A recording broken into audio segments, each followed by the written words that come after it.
How about an easy one-pan dinner recipe? My name's Chef Jeremy with Lineage Culinary. In previous videos, I showed you how to make rice pilaf, how to break down a whole chicken, and how to make chicken stock.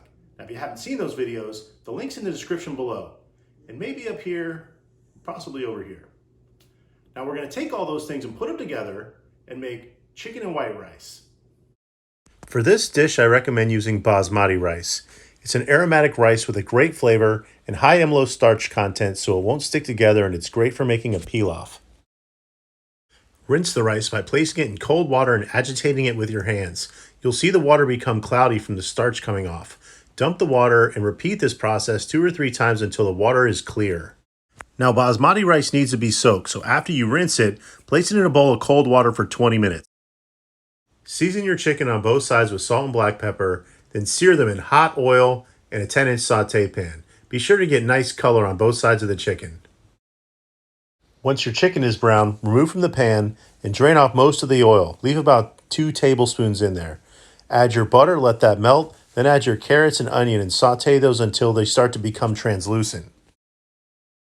Then add your garlic and saute for another minute or 2 just until it's fragrant. You'll be able to smell it in the air.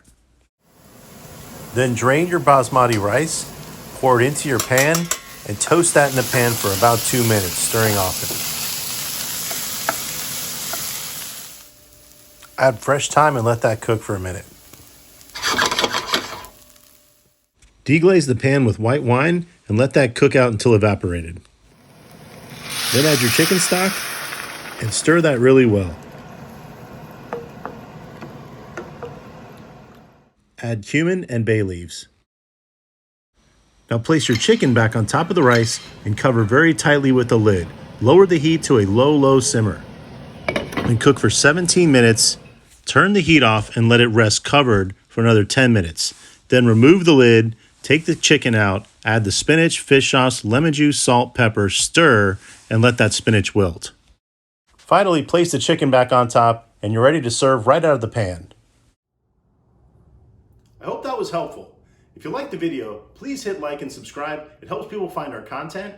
If you'd like to have more information or the full recipe, please visit lineageculinary.com. My name is Chef Jeremy, and thank you for watching.